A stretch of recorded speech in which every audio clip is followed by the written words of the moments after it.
Hello plastic model builders, it's me Ari Stone with Plastic Model Builder, and this is my triple build of three P-51 Mustangs. One is a Revell 132nd B model and the other two are Revell 148 Airfix 148 D models. In this video we are going to finish assembling all the cockpits and we are going to put them into the fuselages and join the fuselage halves together. So let's get started with some model making madness. Don't forget to subscribe, comment, and like as usual. Remember, we also do our live chat, so come join us with that. Every other week on Saturday we do that. And remember, I do live builds and I also have shorts, so watch those as well. What you have seen was me putting together the Airfix cockpit. This right here is the Revell 132nd cockpit. Fairly simple and straightforward, not a lot. We're going to put on the control panel right now. For this kit, the Revell B model, 132nd scale. Now we're going to paint some of the details in this. The B has a little bit more details than the Airfix kit. You see me doing some of those right here. Those are in the plastic. This is for the Airfix kit right here. You have to put the hoses on. So we're painting those right there. Makes it a little bit easier. Do all this little detail stuff like this. Paint this black. You know, you got your red buttons. And then you have this right here. That is clearly the Revell 148 kit. You see everything right there was already in. Then we have that part. Stick this in. That's from the Airfix kit. Got our little knobs. Got my red paint. Not fond of red paint. And you see that. Don't worry about how messy that looks because that's going to look better once we're all done. And that right there, that is the P-51B kit. And then more little details. We're going to have to do this. This is the Airfix kit. The Airfix kit has all these little detail parts to them that you have to add on rather than them molded into the plastic. It makes it a little bit more realistic for those builders that want that type of aircraft. You got the handles right there and that little gearbox. So we will paint those. You're just not going to see it. This is the radio box right here for the Revell 148 kit. Put that on. Simple plugs right there. Just fits nicely in that area. Hard to get on sometimes. Just make sure it fits. You've got some decals. This has to go into the Airfix kit. Put those on. Got a couple on each side. I chose to put the decals on. You don't have to, but it does add realism to it. You see, that's kind of what it looks like with the getting completed here with all the decals on the Airfix kit. And you can see how the hoses look. It makes it look really nice with the added detail that they're separated out instead of molded into the plastic. You can make it look a little bit better. So now we are going to close up these things. We have the Revell 148 D kit putting in the cockpit right there. This is the B model, the 132nd. Putting that in now, that's the cockpit, and you see how easy that goes. So now we have radiator parts right here. This is for the Airfix kit. In order to put this cockpit in, you also have to build a radiator and stick that in. As well, to close up the fuselage, you need to have some other components already in as well. So we're going to show you that. So keep watching so you can see me do that. This is a radiator part. We're painting some stuff silver aluminum, since we've already got the aluminum paint in. We got our wheels. These are the Airfix wheels right here. Now this is the Revell wheel for the D model, the 148. You can see it's a little bit different size. And of course the 132nd scale. Very simple. Yes, I got to paint that one black. We're going to do that a little bit later. Made this some gunmetal color right here. That's what the instructions called. This is for Airfix. This is the only kit that I did out of the three that has its own little separate radiator that you have to put in. Others just kind of, you know, have the intake and that's it. So you have the front and the back to the radiator. Make sure you put the right one in the right spot. This is how they sit in there. Had to get a little toothpick there, press it on in. Not hard, but not easy. That goes down in there.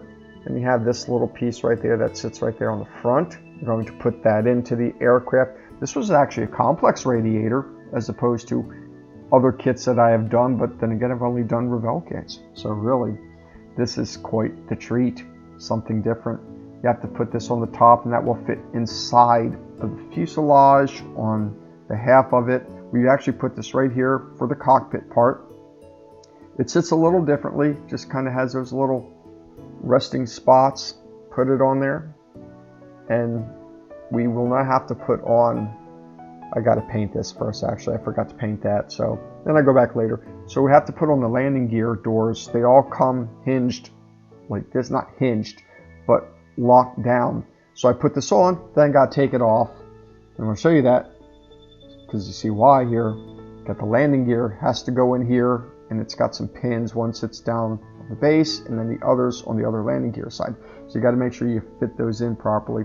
I don't think there's a way to assemble this without doing this, because this sits inside of the plane. You won't be able to do it otherwise. I'm putting these in. I think they are vents. If they are not vents, you can correct me. That is the front by the propeller of the Airfix kit.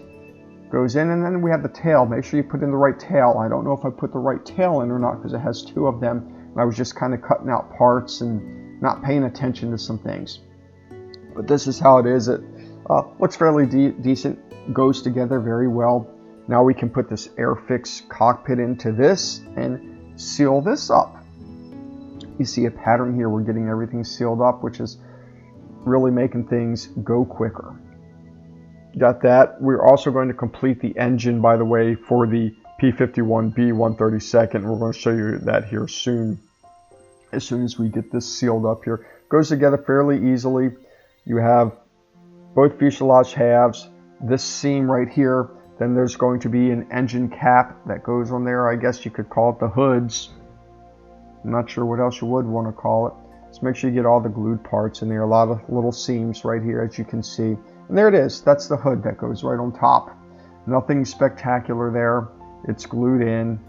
I don't have to put in these, which are the exhaust inserts. This is for the Revell P-51D. I don't like how these sat in there. I've done a couple of these. They're really hard. You bang them, they come out. Got to put in the rear wheel right there. And now we can seal up this kit. And you can see what the air intake looks like on that. Very simple. We're going to have a gap right here that we have to fix in the middle. There's the other part of the release, not the release, but where the airflow comes out. So now we've got to put the engine together for the P-51B. Got to put in a little prop pin there. Meet that up with the engine, the wonderful Merlin. And then of course this is the back side of that goes into the plane, meets up with the bulkhead, which we are finishing this little thing right here. I don't know what that is, but it goes on the bulkhead. I consider this a firewall. Just keeps you from all the heat and stuff like that. Make sure that is mounted properly. I am using tube glue. It's become my new favorite thing again. This is rather old, so it's leaving like little lines of stuff.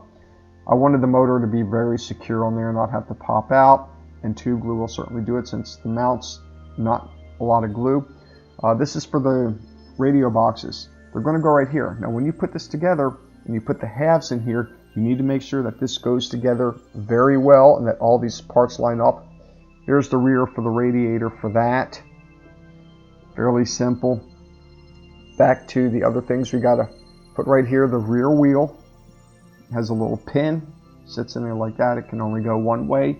By the way, that rear tail is super flimsy. It's going to bend and it might break on you. Now we have the gear doors, two of those go in. Pay attention to which side they go in. And we can close up this kit. We're going to let some of those parts dry first though. This is the wings for the Airfix kit right here. You got the bay doors and of course your clear plastic part. Actually your wheel well and your clear plastic parts. There's a clear plastic parts goes in. The wings went on very easily. The cannons and guns, we had to do a little bit of filing. So we're going to show you that. So keep watching. Just make sure you get the wings on really good right there. And you're going to see where we are going to put in the cannons. They go in one way. Right after we do, these are the seam lines right here. They weren't too bad. You can see all the joining that has to be done. So right there, you see it kind of goes in. Can only go in one way. Didn't quite fit how I wanted it to. So I had to do a little bit of scraping right here. Check it. And you're going to see it has a not really registration, but the way it's designed, that little triangle section there. So you know it only goes one way in. So we're going to put that in. And that's what that looks like. There's two of those. Now we can glue the rest of the fuselage half on here. Like I said, make sure that radio box in the back meets up with the registration marks of the pins. This was not easy to assemble, but it clamps together. Just go slow with this. It's a 1/32 scale, so it's rather big. Pay attention to what you're doing. Make sure everything lines up as I stated earlier. You see, I'm using tape there to hold this thing together. This is model making madness. We have to make everything look pretty. You know how that drill goes. So right down the side right there. And this is it. Thank you for watching. Come back in a couple weeks so you can see the next video. And as always, until next time, see ya!